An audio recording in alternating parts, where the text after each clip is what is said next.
Rais wa Kenya ahimiza mahakama kuongozwa na maadili ya kisheria na maslahi ya Wakenya katika maamuzi yake.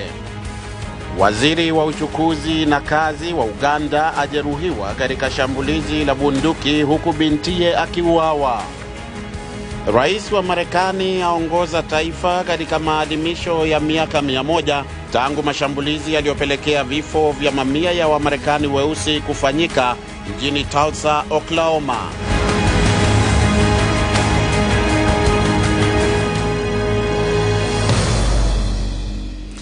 Hujambo mtazamaji na karibu kwa matangazo ya Duniani Leo, ikiwa ni Jumanne tarehe mosi mwezi wa 6 mwaka 2021, na uandamane nami kwa takriban dakika 30 zijazo za matangazo haya, ambapo pia tutaungana na waandishi wetu kama kawaida kwa habari mbalimbali kutoka kote duniani. Mimi ni BMJ Mridhi nikiwa hapa studio zetu za Washington. Rais wa Kenya Uhuru Kenyatta ameliongoza taifa kwa maadhimisho ya miaka 58 tangu kupata madaraka, ambapo wamezitaka mahakama za taifa hilo kuongozwa na sheria katika utendakazi. Na licha ya hofu iliyoendelea kuwepo kwa virusi vipya kutoka nchini India kuripotiwa nchini Kenya, baadhi ya wakazi wa Kisumu walionekana kukaidi masharti ya afya katika kumkaribisha Rais Kenyatta na ujumbe wake katika kaunti hiyo ya Kisumu ambako maadhimisho hayo yamefanyika. Katika hotuba yake, Kenyatta amezungumzia masuala kadhaa yakiwemo maendeleo na vile mchakato wa kuifanyia marekebisho ya katiba ya nchi hiyo ambayo yalipigwa breki na mahakama kuu. Huba Abdi amekuwa akifuatilia alojiri na ametutayarishia ripoti ifuatayo.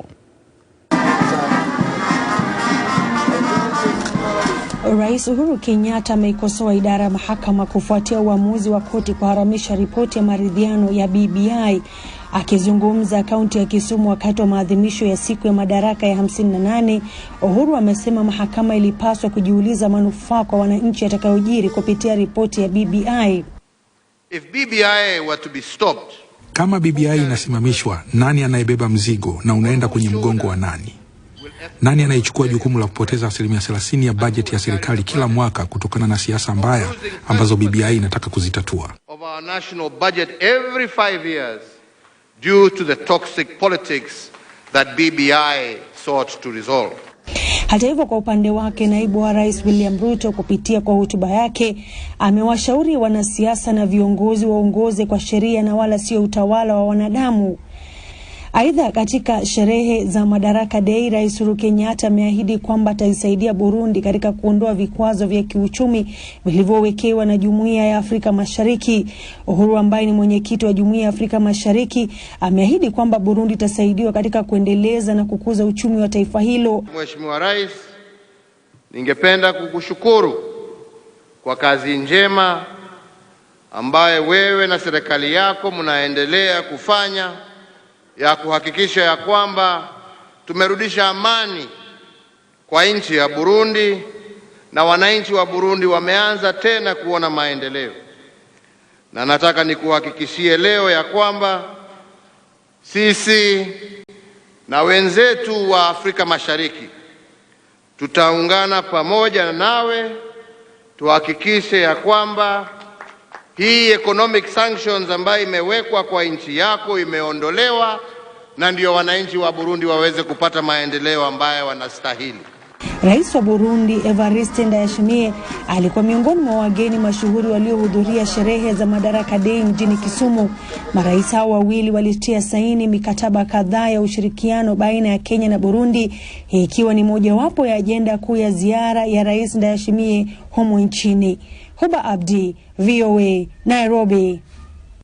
Shukran Huba Abdi. Tukitoka Kenya tunaingia katika nchi jirani ya Uganda. Watu wasiojulikana wenye silaha leo wamelishambulia kwa risasi gari la waziri wa kazi na uchukuzi wa Uganda katika jaribio la kutaka kumuua, kwa mujibu wa maafisa wa serikali ya nchi hiyo. Washambuliaji walimuua binti ya waziri huyo na dereva wake. Msemaji wa jeshi na vyombo vya habari wamesema waziri huyo, ambaye ni kamanda wa zamani wa jeshi, alijeruhiwa Kituo cha televisheni cha Uganda NBS kimeripoti kwamba washambuliaji 4 waliokuwa kwenye pikipiki walifatua risasi kwenye gari lililokuwa linatembea au linambeba Jenerali Katumba Wamala. Shambulio hilo lilitokea katika kitongoji cha Kiasasi mjini Kampala. Mbunge Chris Baryamunsi amethibitisha kwamba binti wa waziri huyo Wamala ambaye alikuwa naye ndani ya gari hilo aliuawa. Miaka ya karibuni kumekuwa na visa kadhaa ambavyo ni vya mauaji ambavyo havijawahi kufanywa uchunguzi wa kitosha, pamoja pia na vifo vya kushangaza vya maafisa mashuhuri katika nchi ya Afrika Mashariki ambayo yamechochewa na uvumi juu ya wahusika na nia yao. Miongoni mwa waliouawa ni mbunge, afisa wa polisi wa ngazi ya juu, mwendesha mashtaka mkuu nchini humo na viongozi wa Kiislamu pamoja na wengine. Karibu mauaji yote hayo yalitekelezwa na watu waliokuwa kwenye pikipiki. Kwingineko, mwenyekiti wa tume ya Umoja wa Afrika Musa Faki Mahamat ametoa wito kwa wabunge wa bunge la Afrika kuwa watulivu baada ya malumbano kuripotiwa katika kikao cha jana Jumatatu. Amesema matukio ya kutisha ya vurugu yalikuwa yameharibu taswira ya taasisi hiyo yenye heshima. Mzozo huo ulikuwa kwenye kikao kilichoitishwa kumchagua kiongozi mpya wa bunge hilo. Vyombo vya habari vya ndani nchini Afrika Kusini ambapo vikao hivyo hufanyika viliripoti kwamba baadhi ya watu walipigana masumbwi wakati wa vurugu hizo. Bunge la Afrika ni chombo cha kutunga sheria cha Umoja wa Afrika na limetajwa na wachambuzi kama chombo muhimu katika azma ya kuundwa kwa serikali moja ya muungano wa nchi za Afrika. Uamuzi wa serikali ya Uingereza wa kupunguza matumizi yake kwa ajili ya msaada wake kwa mataifa ya kigeni umesababisha wasiwasi mkubwa kwa watu wengi wa Sudani Kusini, mojawapo ya nchi maskini zaidi duniani.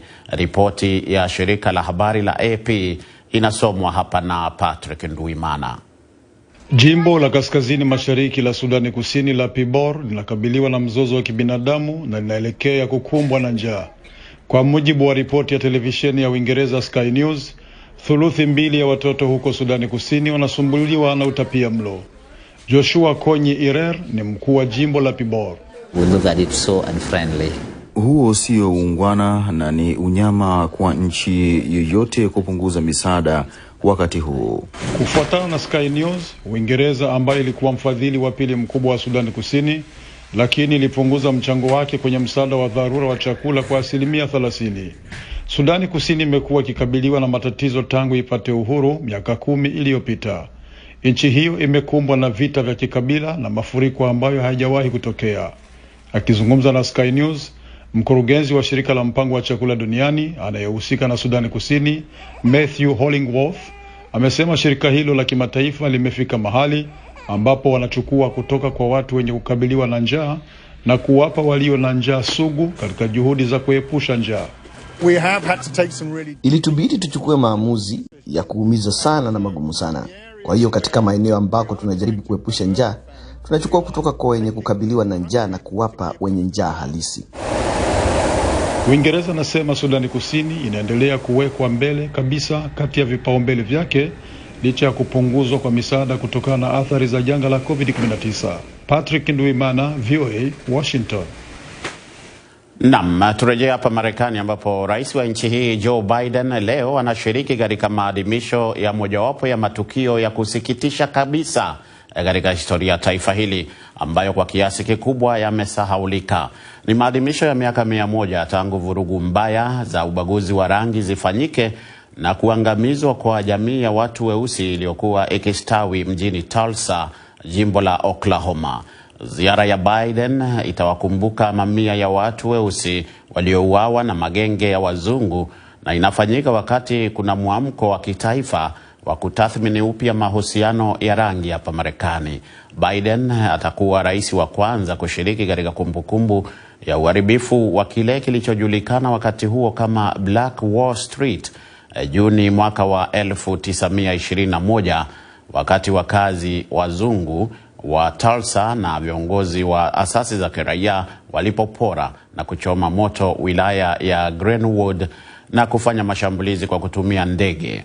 Jana Jumatatu, ibada za maombolezo kuwakumbuka waathirika wa mauaji hayo zilifanyika nje ya kanisa la kihistoria la Vernon African Methodist Episcopal mjini Greenwood, ikiwa ni maadhimisho ya kumbukumbu hiyo. So when we see this wall, tunapoangalia ukuta huu si wa kukumbuka vita waliopigana. Ukuta huu ni kwa ajili ya kutupa sisi ujasiri wa kupambana na haki za kiuchumi na ukandamizaji wa kupiga kura.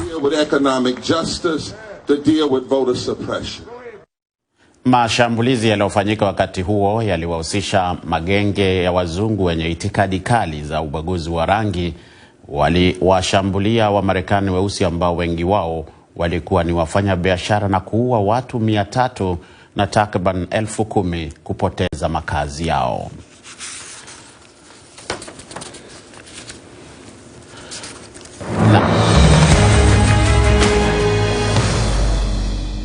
Rais wa zamani wa Ivory Coast Laurent Gbagbo anatarajia kurudi nyumbani mwezi huu, wiki chache baada ya kufutiwa mashtaka yake na mahakama ya uhalifu wa kimataifa ICC. Katibu mkuu wa chama chake Asoa Adu amesema kiongozi huyo wa zamani ana nia ya kurudi nyumbani tarehe 17 mwezi huu wa Juni.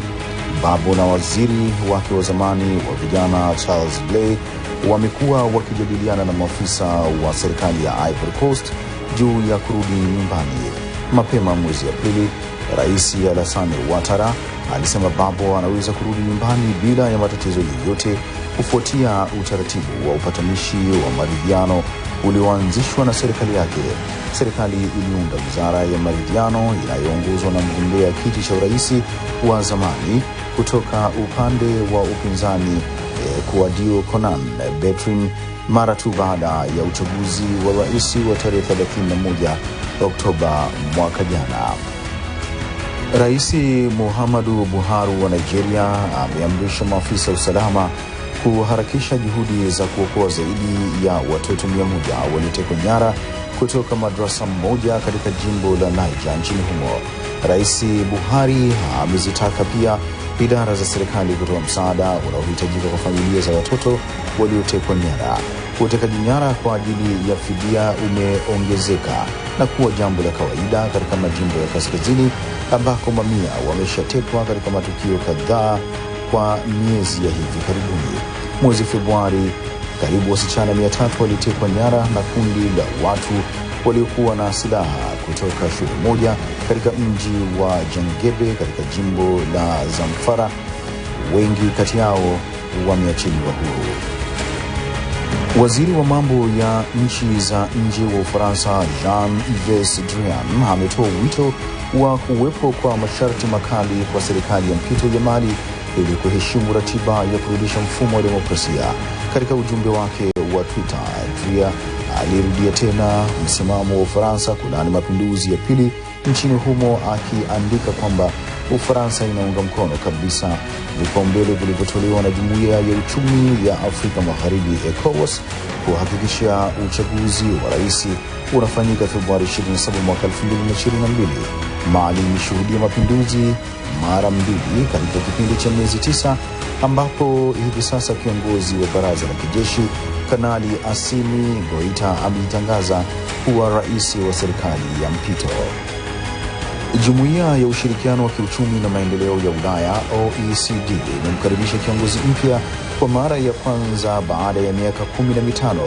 Mathias Coman anachukua nafasi ya Angel Gurria kama katibu mkuu wa OECD na amekabidhiwa rasmi uongozi wa taasisi hiyo muhimu yenye makazi yake mjini Paris.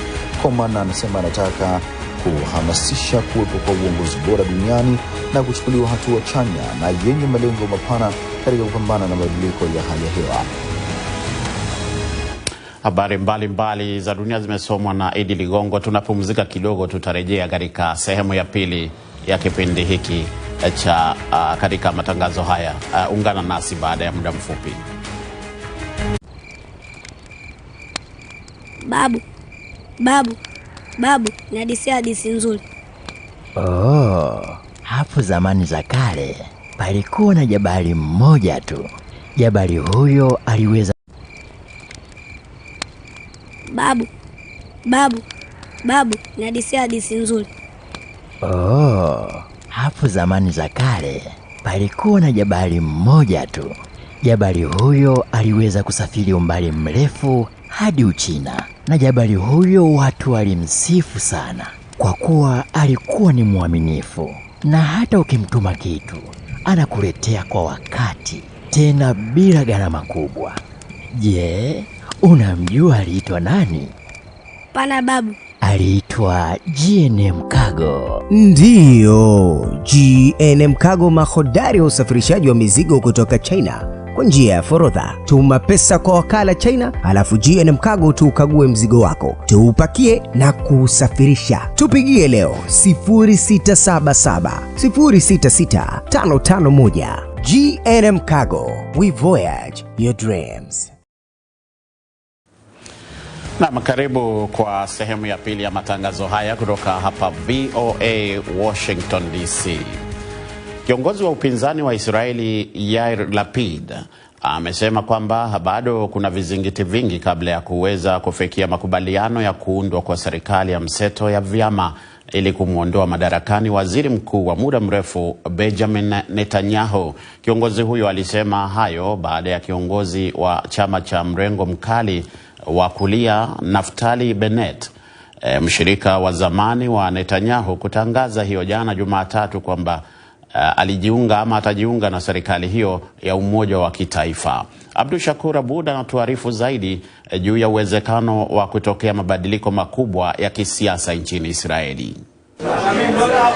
Akizungumza na wakuu wa chama chake cha Yesh Atid baada ya tajiri Naftali Bennett kutangaza uamuzi wa kujiunga na serikali ya mseto, kiongozi huyo wa msimamo wastani Yair Lapid aliyepewa hadi kesho Jumatano kuunda serikali, alisema anatarajia Israel itashuhudia enzi mpya katika muda wiki moja ijayo, ingawa kuna changamoto zilizobaki.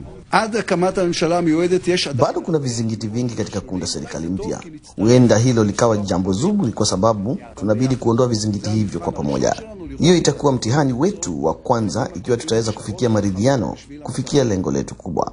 Uamuzi wa Bennett hivi sasa huenda ukamwezesha Lapid kuunda serikali ya mseto itakaounganisha pamoja vyama vya mrengo wa kulia, kati na kushoto vya Israel ili kuweza kumshinda kwa mara ya kwanza Netanyahu tangu mwaka 1999 alipochukua uongozi wa serikali nchini humo. Akilihutubia taifa siku ya Jumapili, Bennett, mwanasiasa mwenye siasa kali za kizalendo za mrengo wa kulia, alisema yuko tayari kujiunga na muungano ambao vyombo vya habari vya Israel vinautaja ni muungano wa kuleta mageuzi. Kol hamiflagot muzmanot likanes lamemshala. Vyama vyote vimealikwa kujiunga na serikali kwa serikali itakayofanikiwa, ambapo vyama vyote vitahitajika kuwa na ustahimilivu wakati wa majadiliano na hata baadaye. Hakuna mtu anayeombwa kuacha kando itikadi zake, lakini kila mmoja anatakiwa kuweka kando malengo na ndoto zao kwa sasa. Wabunge wote wanaompinga Netanyahu wamekuwa katika majadiliano magumu kabla ya Jumatano, siku ya mwisho kwa Lapid mwenye umri wa miaka 57 kutangaza serikali yake, wakati makubaliano ya kusitisha mapigano na Hamas yanaheshimiwa. Na kufuatana na makubaliano yaliyofikiwa kulingana na vyombo vya habari vya Israel ni kwamba Bennett atachukua nafasi ya Netanyahu kama waziri mkuu na baadaye kumkabidhi Lapid chini ya makubaliano ya kubadilishana uongozi. Netanyahu anayekabiliwa na mashtaka ya uhalifu kwa ajili ya ulaji rushwa na kuchukua hongo, mashtaka anayokanusha, alishikilia madaraka kwa kipindi cha msukosuko wa kisiasa ambako hakuweza kuunda serikali baada ya kufanyika uchaguzi mara 4 katika kipindi cha mwaka mmoja. Alilihutubia pia taifa siku ya Jumapili na kusema serikali hiyo mpya itakuwa ni hatari kwa usalama wa taifa. Hivi sasa tuko katika wakati nyeti kwa ajili ya usalama, umbo na mustakabali wa taifa la Israel. Katika wakati muhimu kama huu, mtu anabidi kuweka kando maslahi yake binafsi na kuchukua hatua za kipekee.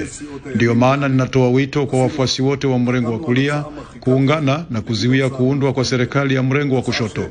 Wachambuzi wanasema huenda ikawa vigumu kuunda serikali ya mchanganyiko wa itikadi, kwani vyama vimeungana kwa lengo la kumwondoa Netanyahu baada ya miaka 12 madarakani, na Netanyahu mwenyewe anafanya kila awezalo kuwarai wabunge wa mrengo wa kulia kutomuunga mkono Lapid. Abdul Shakur Abud, Sauti ya Amerika. Naam, tukitoka kwa siasa za Israeli tuangalie kwingineko. Janga limewafundisha wanawake katika mji wa Burudani nchini Senegal somo muhimu sana, kwamba fedha kutokana na biashara ya samaki ambayo kuna uwezekano isiwepo siku zote, ni muhimu sana kujaribu kuweka akiba. Mkamiti Kibayasi anasimulia zaidi. Tangu alipozaliwa kwenye eneo la pwani huko nchini Senegal, bahari siku zote imempa Ndeye Yasine Dieng maisha. Babu yake alikuwa mvuvi na bibi yake alikuwa anatengeneza samaki. Kama ilivyo kwa vizazi vya wanawake, anaisaidia familia yake katika jamii ndogo huko Bani, kukausha, kuwabanika, kuwatia chumvi na kuwatengeneza samaki ambao wamepelekwa nyumbani na wanawake wa vijijini. Lakini wakati janga lilipotokea, boti ambazo zilikuwa zikiwachukua kiasi cha wanaume 50 kwenye bahari zilikuwa zinabeba watu wachache tu. Wakazi wengi walikuwa na hofu ya kuondoka nyumbani, achilia mbali samaki, kwa hofu ya kukumbwa na virusi. Wanawake wa eneo hilo walipofanikiwa kuingiza mikono yao kwenye utengenezaji wa samaki, walikosa wanunuzi, huku masoko yakiwa yamefungwa na nchi jirani zikiwa zimefunga mipaka yao.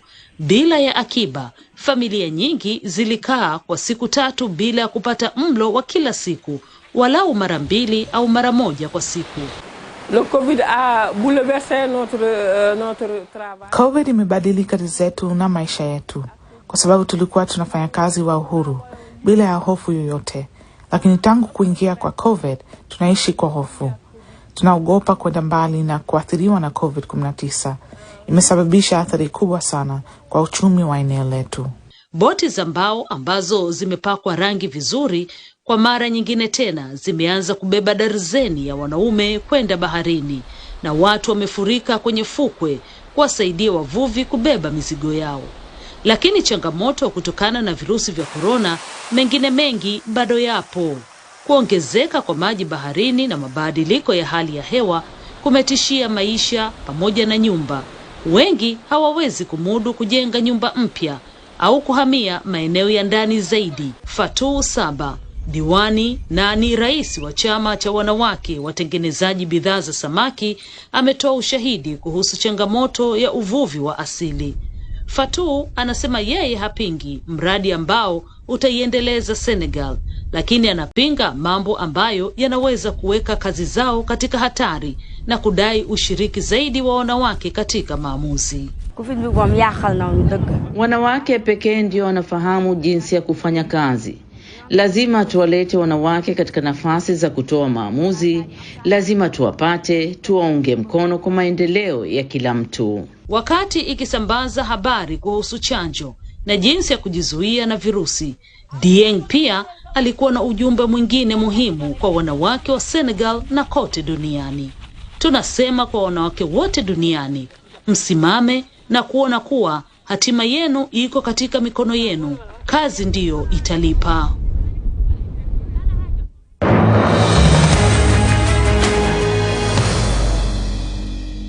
Namna ilivyo ada, ikiwa ni Jumanne, tunakuletea makala ya afya, na hii leo tunaelekea nchini Uganda, ambayo ni mwenyeji wa idadi kubwa sana ya wakimbizi barani Afrika, na wanasaikolojia wanasema kwamba kiwango cha wale wanaojaribu kujiua miongoni mwao kimepanda wakati wa janga la COVID-19.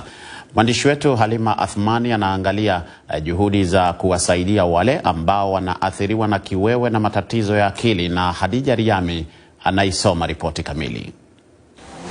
Meta Justin mwenye umri wa miaka 22 kutoka Jamhuri ya Kidemokrasia ya Kongo tayari alikuwa anaishi maisha magumu katika moja ya kambi za wakimbizi nchini Uganda. Wakati serikali ya Uganda imetangaza hatua mwaka jana za kudhibiti kusambaa kwa COVID-19, maisha yamekuwa magumu zaidi. Huku kukiwa kazi zipo chache na au hakuna kabisa kwa wenyeji, Meta ambaye awali alinusurika kwa vibarua vya nje ya makazi hayo hana mapato ya ziada kujazia msaada inaopata familia yake. Kwa Meta ambaye ameishi na ndugu zake 5 na baba yake ambaye hana kazi, ilikuwa ni njaa ambayo karibu imchukue maisha yake. We slept 2 times without 2 days without eating food. Tulilala siku 2 bila ya chakula. Tulikuwa tunanusurika kwa uji tu. Uji kidogo ambao ulitusaidia kwa muda mfupi. Kwa kweli mambo yalikuwa mazito. Wakati huo nilikuwa kama hivi, yani hakukuwa na faida kwangu mimi kubaki duniani. Mamuru Jackson, mkimbizi kutoka Sudan Kusini, anasema ilikuwa ni ukosefu wa mawasiliano ya kibinadamu ambayo yalimsukuma ukutani. Alikimbilia Uganda na mdogo wake na kuacha wazazi wake nchini Sudan Kusini. Mamuru hakuwa tayari kuchukua jukumu la mzazi. Actually that thought came to my mind. Kwa kweli kuna wazo lilinijia kwa sababu nilihisi niko peke yangu katika hii dunia, na pia kufanya kazi nyumbani kwa sababu nilikuwa mtu mzima peke yangu. Mdogo wangu alikuwa na umri mdogo. Nilihisi nimeelemewa sana. Male Ali, daktari na mshauri, anasema wote Justin na Jackson hali zao zilikuwa nzito sana kutokana na dhana ya kwamba hawana wa kuwahudumia baada ya kutengana na familia zao. Anaelezea masuala yanayowakabili wakimbizi. Parental abuse, manyanyaso ya wazazi, umasikini, wale ambao wamekumbwa na matatizo, wale ambao wana kiwewe, hasa wale ambao wanakabiliwa na manyanyaso, kutupiana risasi. Kwa kweli walikuwa na msongo wa mawazo mkubwa ambao uliwakabili. Kupitia kipindi cha mpito katika hatua moja hadi nyingine, kuliwapa shida kiasi cha kufikiria kujiua. Wana saikolojia wanasema kufikia kujiua kunatokea kwa awamu. Haya yanamjumuisha kupoteza matumaini, kupanga jinsi ya kujimaliza kimaisha kwa kutumia kunywa dawa nyingi zaidi, sumu, kujinyonga au kujiangusha kutoka kwenye majengo ya ghorofa na hatimaye kukamilisha kitendo hicho. Iko katika awamu ya pili ambayo wasaikolojia wanasema watu walio katika hatari lazima watupiwe macho kwa ukaribu sana, kwa sababu kuna haja ya kuzuia hilo kutokea kwa njia ya kujiua. Illnesses, for example, like depression. Magonjwa kwa mfano kama msongo wa mawazo katika tamaduni zetu za Kiafrika hayatambuliwi kama ni ugonjwa wa akili. Kwa hivyo nadhani kuna haja ya watu kuelewa kwamba kama ukimuona jamaa kwa mfano anazungumzia kujiua, usilichukulie hilo kuwa ni jambo la kawaida. Ina maana mtu huyo huenda tayari ana mawazo hayo. Baadhi ya dalili madaktari wa akili wanasema mtu ni vyema angalie, je, huyu mtu anajitenga, analia, hataki kukaa na mtu, hana hamu kujihusisha na harakati zozote za kujifurahisha na kushindwa kulala. Khadija Riami, VOA, Washington. Karibu, tutakamilisha matangazo yetu ya duniani leo kutoka hapa Washington, lakini kati ya habari ambazo tumekuwa nazo ni matukio yalivyokuwa kule mjini Kisumu nchini Kenya, ambako Kenya imeadhimisha miaka 58 tangu kupata madaraka, ambapo kati ya wageni waalikwa alikuwa ni rais wa Burundi Ndayishimiye, ambaye pia aliandamana na ujumbe wake. Na kati ya mengine pia kuhusu kuuawa kwa waziri wa ujenzi na vile vile uchukuzi wa Uganda, sio kuuawa kwa binti yake, ni baadhi ya taarifa ambazo tumekuletea hivi leo. Basi natamatisha matangazo haya. Kumbuka pia unaweza kutupata katika voaswahili.com kupata mengi zaidi, na vile vile kwenye Instagram, Twitter na Facebook. Jina langu ni BMJ Mridhi. Tuonane hapo kesho panapo majaliwa.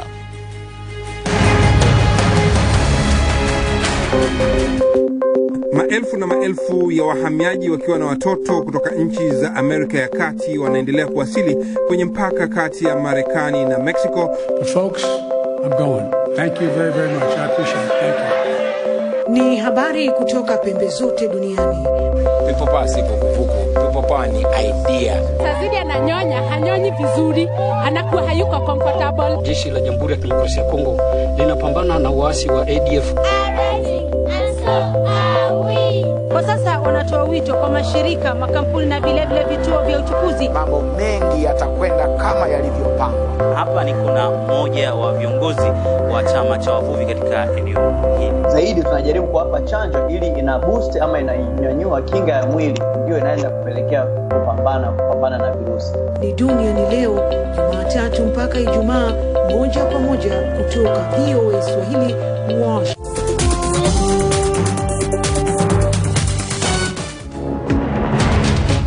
This is VOA Africa.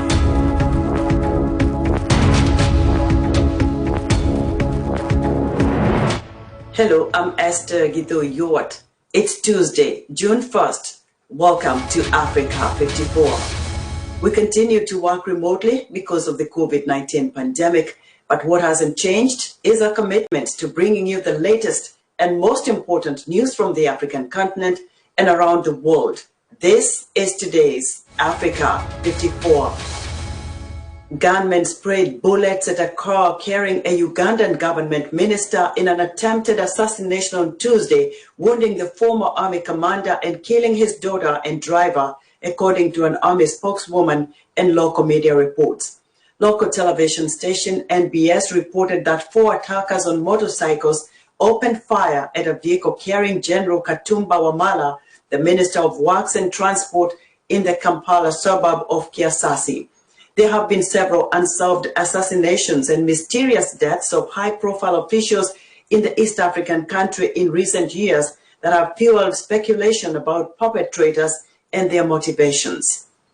At least 55 people were killed overnight in 2 attacks on villages in eastern Congo, according to the United Nations.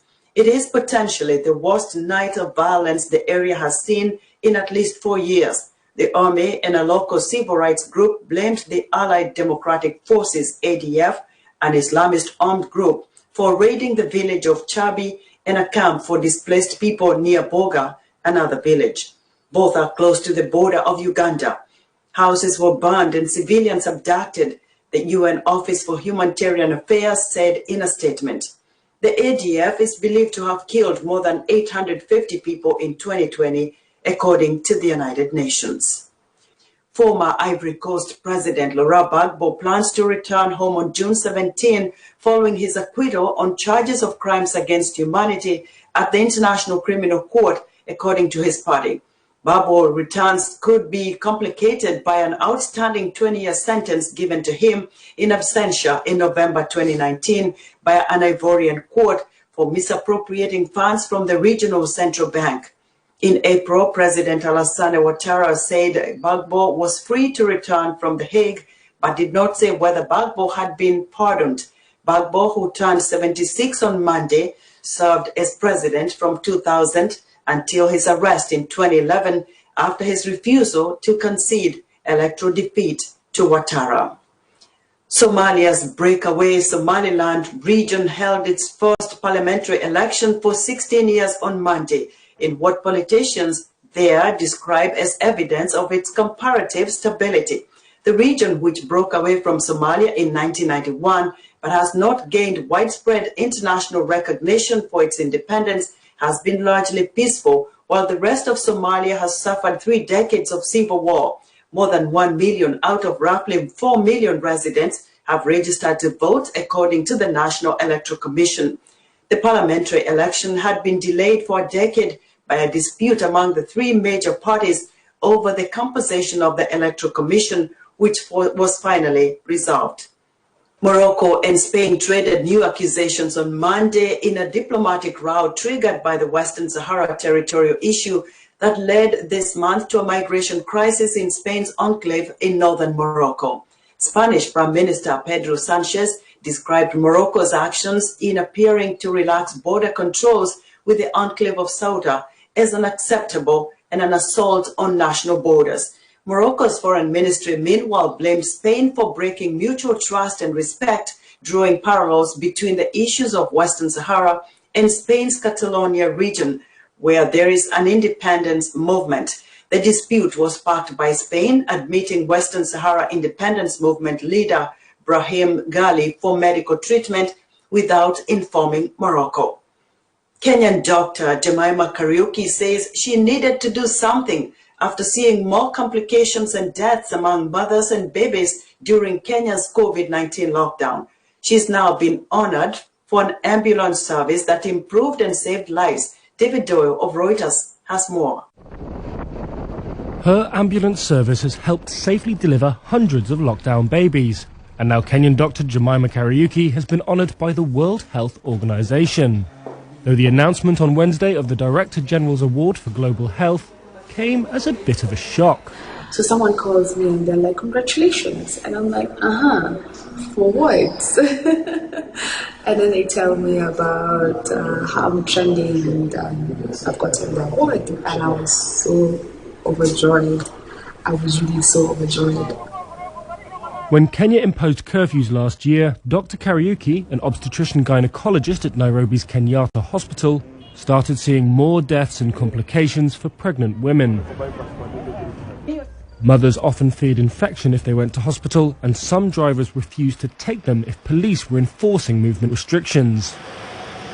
Kenya, like many African countries, has no public ambulance service. So Dr. Kariuki enlisted the help of other doctors and paramedics to start Wheels for Life, a free ambulance service for mothers in labour at night. If we go into the ward, I would see mothers who had again delivered at home, lost their children, had come with extensive tears, and I needed to do something.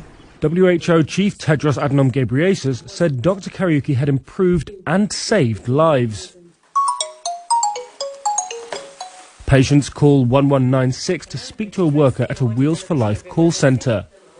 If it's not an emergency, a taxi with an overnight movement pass is dispatched. If it is, the call goes to rescue.co, an Uber-style subscription-based service for ambulances. Wheels for Life is free and funded through public partners and corporate donors. David Doyle of Reuters with that report. The demand for clean beauty products has increased tremendously in recent years worldwide. These are products that are created without potentially harmful chemicals. Observers say ingredients such as BPA and phthalates found in a variety of beauty products can have a negative impact on people's health and may lead to issues such as hormone disruptions and even cancer.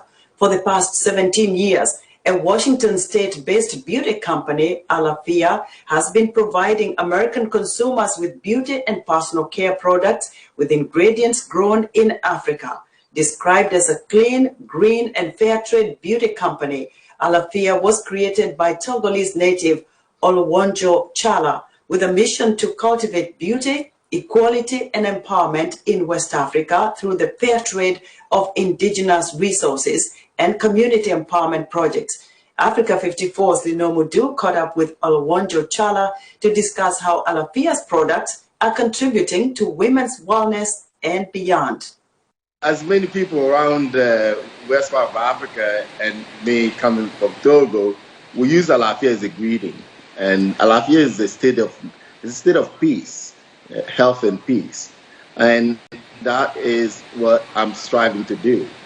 In order to reduce poverty and the suffering of the people, we need to have peace and health. And I also feel Alafia need to embody the best of Africa. You chose to use beauty and personal care products as a business venture to show part of the best of Africa and to bring about change. Why did you focus on that aspect? One, we have the skills on how to use it. And the DNA of Alafia is what do we know how to use, how to do, that we're not importing a knowledge from America or from Europe. We already know how to make shea butter. We know how to make coconut oil. Also, I wanted to do something that is preserving our culture. Additionally, it is something that the world needs. Africa can produce products that are natural. The world is shifting away from chemical-based products. So using a natural ingredients that we have indigenous way of making it simply just made sense to me. But it also was feasible. Alafia was not started for the intentions of self-accumulations of income of wealth. It was about to do good in the community. Because of that, you have to be reasonable in choosing something that you can actually do. Your company is known as a fair trade beauty company. What does it entail? In some ways, to me, fair trade is opposite of the colonialism. The essence of colonialism is let's take the product or the raw materials or the knowledge for as cheap or free. What fair trade is saying is let's compensate a fair living wages for the product or the knowledge, and let's provide safe working environment. When it comes to Alafia, it's really ensuring that fair living wages are compensate to those who are making the product. In Togo, in one of Alafia centers, the women's get paid 4 times the local wage, because you got to pay people enough to be able to send their children to school. Fair trade is also ensuring that the primary ingredient is paid at a fair value. The person can sustain their life on it. Many of our communities, 70% of our communities still live in the rural area in Western Africa today. Their livelihood is based on either farming or collecting things from the wild. So we must pay them a fair price for what they're collecting or what they're farming. Talk to us about some of the products in your brand. How do you choose them? Why did you choose them?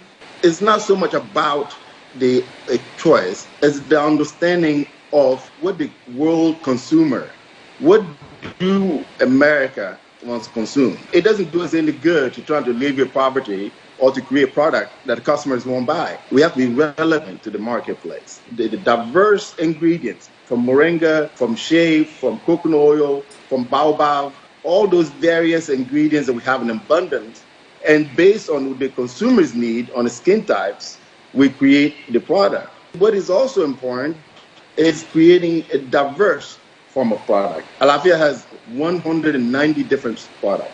Alafia has championed and funded initiatives in maternal health care, education, reforestation, and regenerative agriculture. Can you please tell us about some of these projects you embark on? Given the difficulties and the challenges that we face, and we know our realities, we need to approach it comprehensively. We cannot simply just do environment and ignore education. Because the driver of societies is quite simple, really. It's job creation and investment in the social activities that will drive the economy of the future. So in order to drive the economy of the future, we need to invest in education. But also, those community projects are personal to me. You know, in maternal health, there's a practice that we know in our communities as FGM. My mother went through it. I have a sister that went through it. And I was the boy that would carry the bucket of water when the women had been cut. I have witnessed what we do in our community.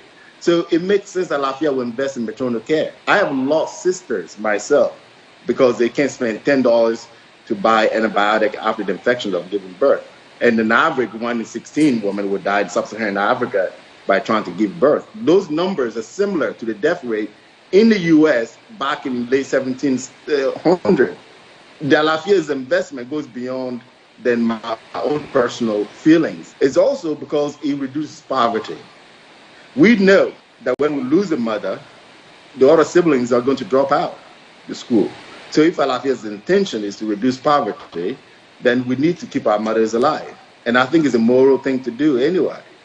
In part 2 of his interview with Africa 54 correspondent Lino Mudu, Alafia's founder and CEO Olowonjo Chala discusses what it took to establish his brand as one of the top clean beauty brands made in Africa in the American market. South Asian countries are turning to China for COVID-19 vaccines as India suspends vaccine exports. Analysts say they will help Beijing increase its clout in a region where it has long scrambled for influence. From Mumbai, Anjana Pasricha reports. 500,000 doses of vaccines for COVID-19 donated by China arrived in Bangladesh this month. Sri Lanka has received 1.1 million doses so far. The Chinese shots are helping these South Asian nations restart inoculation programs that floundered after India suspended exports of AstraZeneca vaccines as a second wave of the pandemic created critical shortages. This will really boost our immunization program, and that will really help us to keep the COVID curve down. These countries had initially relied on India, which also donated AstraZeneca vaccines to neighboring countries earlier this year. They had also ordered vaccines from the Serum Institute of India, but India is unlikely to resume exports anytime soon. Now China is filling the gap.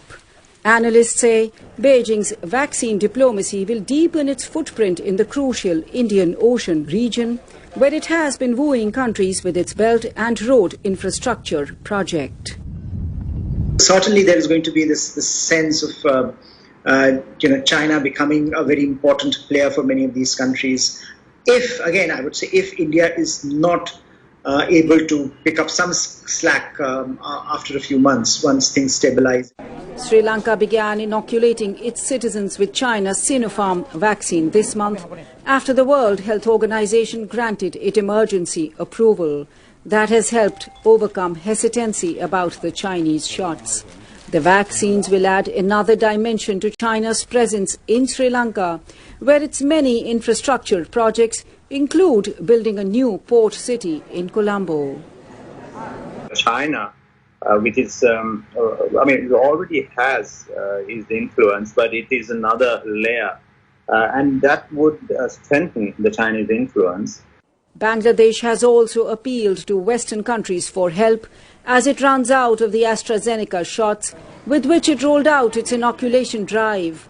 More than 1 million people have not received the second shot. Analysts say it will be crucial for countries like United States, which has pledged to donate 80 million shots to help these nations. The fact that Chinese are able to help countries at this point will go a long way in shaping those countries' memories and remembrances of what happened at a very critical phase in global history. So I think America would do well to respond to some of these issues. Of course, the question is how far and how fast they are willing to go. China has emerged as a large vaccine supplier to many developing countries. Anjana Pasricha for VOA News, Mumbai. We're excited to hear what you think about Africa 54 and the stories we cover. Join the discussion on Facebook. Our address is Africa 54. We're also streaming our broadcast live on Facebook. Please watch and share our show with your friends. Also, check out our headlines 24/7 on voaafrica.com. Still to come, a week of reflection in the U.S. as the city of Tulsa in the state of Oklahoma commemorates the 100th anniversary of a race massacre. We'll be right back. Join me on the next Straight Talk Africa when we'll look at Africa's urban future. As the continent continues to urbanize, how will cities accommodate those flocking there and those who are already there? We'll also talk smart cities in Africa. How smart is the idea itself? And we'll hear what you love and don't love about your city. We'll bring you all of that on the next Straight Talk Africa.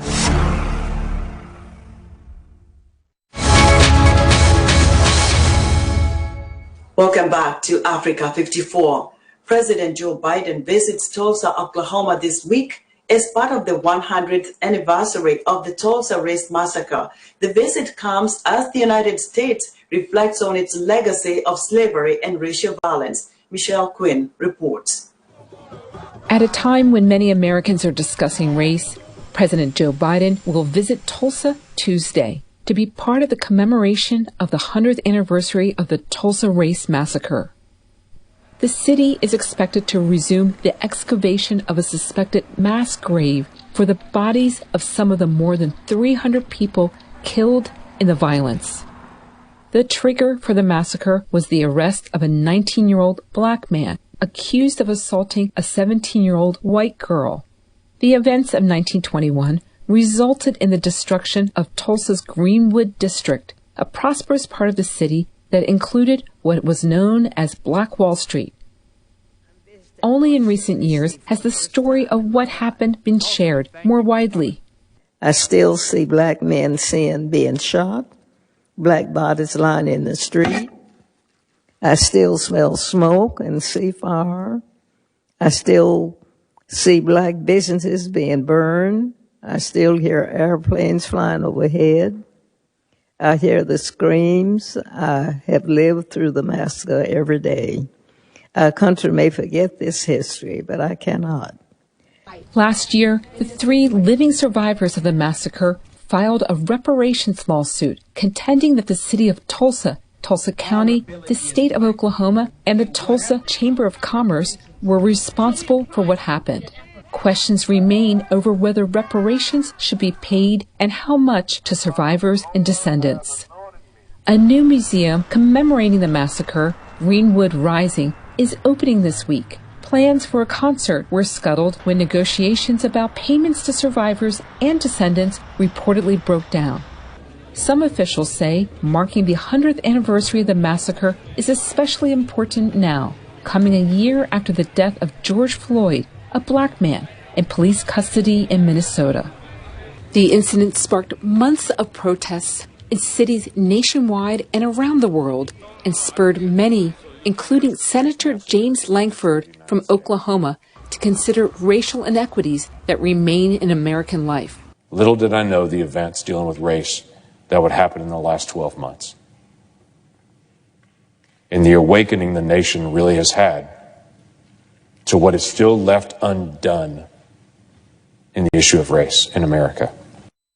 The Tulsa incident was the deadliest racial massacre in U.S. history, according to the National Museum of African American History and Culture in Washington, adding that the people of Tulsa and the nation are still reckoning with the massacre's legacy. Michelle Quinn, VOA News. U.S. President Joe Biden signed into law hate crime legislation in response to the recent racial violence against Asian Americans. But residents in Southern California's Little Saigon say racism against Asians is nothing new. VOA's Elizabeth Lee examines the media's recent focus on anti-Asian hate. In Southern California's Little Saigon, Vivian Lee is afraid after watching the news about racist attacks in the U.S. I'm worried about my mom. Police data collected from 16 U.S. cities found a 164% increase in attacks on people of Asian descent in the first quarter of this year compared to the same period in 2020. I don't think there's anything new with the kind of racism that's been targeted at Asian Pacific Islander.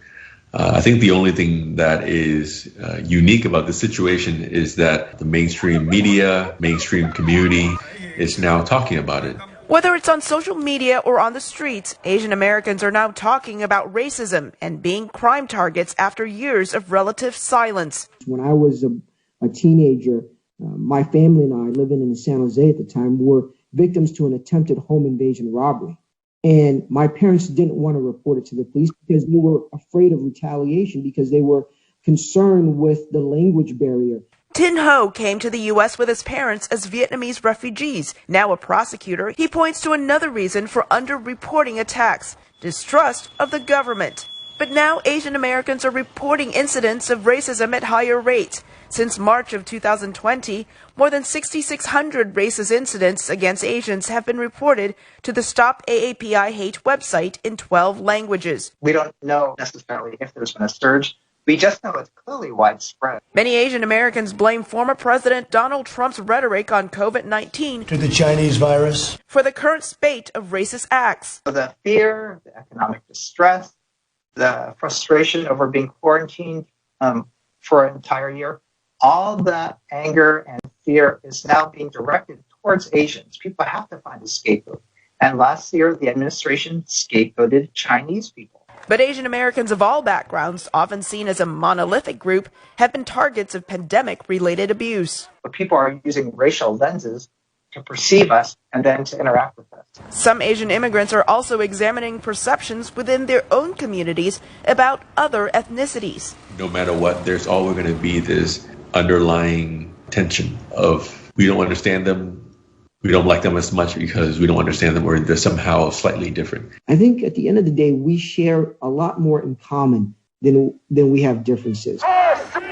Many Asian Americans are now finding commonality with the Black Lives Matter movement. Vivian Lee has organized a rally for racial justice, something that would be impossible in Vietnam. It's very hard because the police will come and will ask people to leave. To be in U.S., I think we have freedom to do whatever we want. The peaceful rally will be protected by the police. Despite the fear of racially motivated attacks, Lee says she's grateful for a better, freer life in the U.S. Elizabeth Lee, VOA News, Westminster, California. Patrick Barr is a photographer capturing history on the streets of Manhattan while also blazing a trail for urban golf. VOA's Aaron Fedor has the story. Come on, baby. Oh, shucks. Real men ride pink bikes, baby. My name is Patrick QF Barr. I'm a photographer, photojournalist, restaurant worker, and urban golfer. I play golf with milk containers. I don't know if you go through life, but I do. I don't play golf every day, but I can play whenever I like, which is the beauty of it. As a photographer, what makes me stop and press the button right away is some shots are just, it's situational, so it's just a feeling. It's instantaneous when you just see something happening and you say, wow, I got to capture that for the record, Some shots are like that, and some shots you have to really think about, are they going to be important in 20, 30 years, He owes me $20. That's the one that owes me $20. I remember seeing that car in McDougal. Couldn't miss it with that damn paint job. Oh, you gotta be kidding me. Snap out of it. I got started playing golf when I found a golf club in a garbage can. And I had a tennis ball on me. So I started hitting the tennis ball against a building that was under construction, but it didn't come back down after a while because there was so much scaffolding that, just stopped, got stuck someplace. But I didn't want to stop. I like the feeling of swinging. And so I said, okay, I got to find something else to hit. So I got some milk containers, and I just started hitting them. And it's better than hitting a ball because they don't roll away. Wow, look at you. Oh, I thought you were looking at me. I am looking at you. What's in there? Can you tell us what's in there? Yes, this is a Senegal parrot. I play golf with milk containers on the street. That's what these are. They're milk containers stuffed with newspaper. Okay. And I hit them towards a box. I see. Yeah, I go by the name Tiger Hood. Very good. Yeah, see, Tiger Hood. I hope yours as well. The name Tiger Hood, it was a no-brainer, to be honest with you. I mean, I'm in the neighborhood. So, one of my favorite golfers, the favorite golfer of mine, Tiger. Yeah. I was born in Kingston, Jamaica, and I came here when I was 4 years old. So I'm Jamaican. Lived in the Bronx, Brooklyn, Queens, Strong Island for a while. Moved down to Atlanta, Florida, and got homesick for New York, so I came back. Come on, follow me. Come on, you got it looking good, baby, come on. The rules to street golf are just always be respectful. ABC, always be careful. Thank you, Taka. Beautiful work. Yeah, stay in touch. My ultimate goal is to be a historian, photojournalist. When I take a photograph, it's about truth. What you see is what is. And that's our show for today.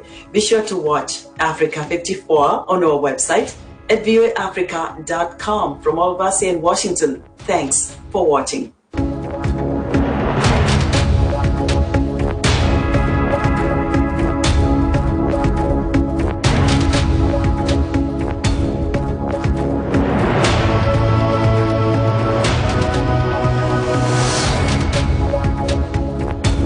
Nyaishozi College of Health and Allied Sciences, chuo bora cha mafunzo kwa vitendo katika fani ya clinical medicine kilichopo Mbweni jijini Dar es Salaam, kinatangaza nafasi za masomo kwa wahitimu wa kidato cha 4 na kidato cha 6 katika fani ya clinical medicine kwa mwaka wa masomo 2021. Muombaji awe na ufaulu wa angalau alama D wa masomo ya physics, chemistry na biology ya kidato cha 4. Muombaji anaweza kujisajili kwa kujaza fomu za maombi kupitia tovuti ya chuo ya www.nyaishozi.com au muombaji afike mwenyewe chuoni Mbweni Dar es Salaam na asaidiwe jinsi ya kujiunga. Ada ni nafuu sana na huweza kulipwa kwa awamu 4. Hostel zinapatikana bure. Kwa maelezo zaidi tupigie simu nambari 0745 009 792.